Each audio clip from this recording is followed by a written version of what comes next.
ভারতে বিসিবি নরেন্দ্র মোদী গড়ে রাখাও তোরা 11 বছরে 700 মসজিদ ভাঙলি, 3/7 মন্দির ভাঙ্গা হবে, সময় গনিয়ে আসছে। তোদের বিচার হবে মুসলিম জাতির হাতে খোলা মাঠে। সে তো বুঝাই গেল মুসলিম জাতির হাতে খোলা মাঠে।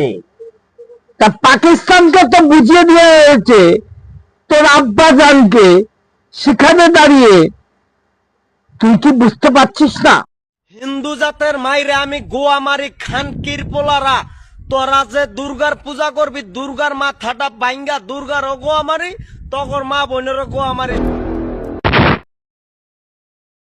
নমস্কার, আমি কৃষ্ণপদ অধিকারী। আমার ছোট্ট একটা ইউটিউব চ্যানেল আছে, চ্যানেল নাম রোডকার, ফেসবুক পেজ কৃষ্ণপদ অধিকারী নাম। যদি ভিডিওটা ভালো লাগে লাইক শেয়ার কমেন্ট করবেন। এবং ভারত না পৃথিবী জুড়ে যে সনাতনীরা আছেন, যে ভারতের যারা বন্ধু আছে, ভারতকে যারা ভালোবাসে, তাদের উদ্দেশ্যে আমার এই ভিডিওটা। এবং বাংলাদেশের যে জিহাদিরা আছে, এক এক করে আমি দেখাবো যে এই জিহাদিরা কিভাবে ভারত বিরোধিতা করে এবং ভারত বিরোধিতা এর আগে পরে বাংলাদেশে কেউ করতে সাহস পায়নি। সেখানে দাঁড়িয়ে এখন বর্তমানে যে ইউনূস সরকার একটা জিহাদি সরকার, সুৎখোর সরকার, সেই জায়গায় দাঁড়িয়ে এই জিহাদিদের মদদ দিয়ে ভারত বিরোধী কথাবার্তা বলছে এবং ভারতের অনেক কিছু করার কথা বলছে।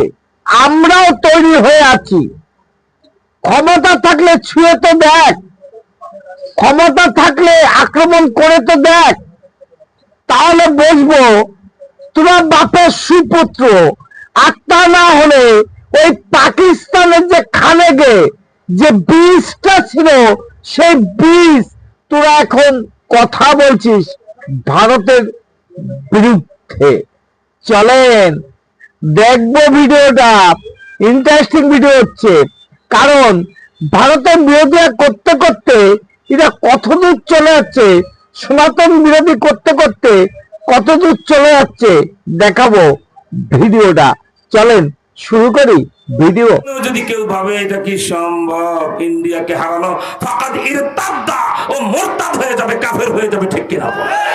নবীজি বলেছেন ইন্ডিয়ার বিরুদ্ধে আমার উম্মত জিতে যাবে।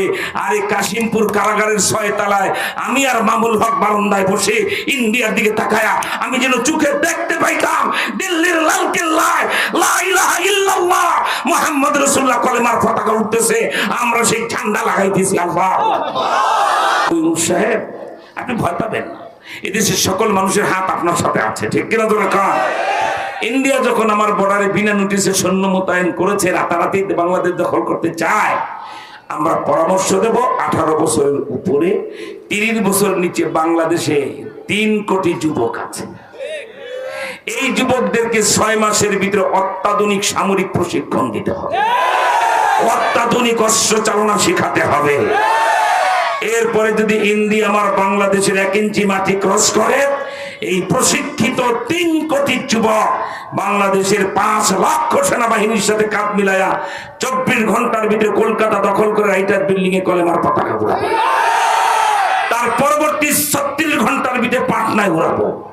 তার পরবর্তী 5 দিনের ভিতরে আমরা উত্তরপ্রদেশের অযোধ্যার বাবরি মসজিদ আবার দখল করব।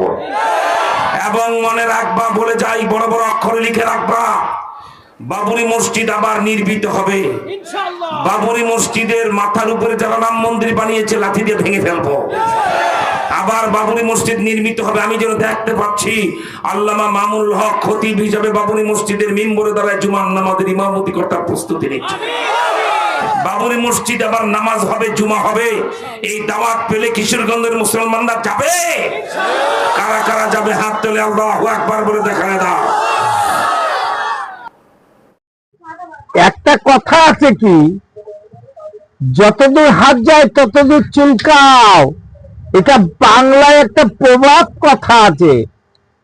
বাবরি মসজিদ সেখানে আমার মসজিদ হবে রাম মন্দির।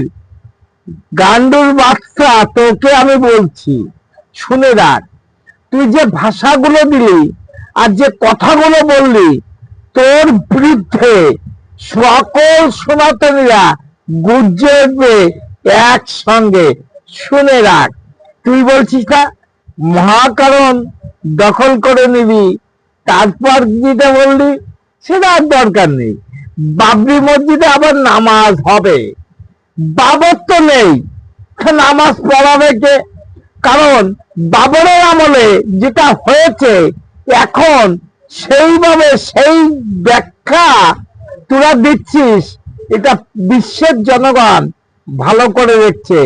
জিয়াদুর বাচ্চা, তোকে আমি বলছি, শুনে রাখ, যতদূর হাত যায় ততদূর চুলকা। বেশি যদি হাত বাড়াস তাহলে হাতটা কেটে নিয়ে হবে। এটা দেখেছিস লাল টাকা যার হাতে? তোদের বাংলাদেশে একটা স্লোগান উঠেছিল না? শুনে রাখ, চুপ করে যা, এখনো শান্ত হওয়া, সেইটাই তোর মঙ্গল। আমি প্রতিবাদী ভিডিও করি, বিশেষ করে এই সমস্ত গান্ডুদের উত্তর দিতে পারলাম কিনা জানি না, কিন্তু যদি ভিডিওটা ভালো লাগে লাইক শেয়ার কমেন্ট করবেন। আমার চ্যানেল নাম don't care, Facebook page Krishnapada Adhikari. এই কণ্ঠ আছে যতদিন, জিয়াদিদের জবাব দেব। Madam, when sorry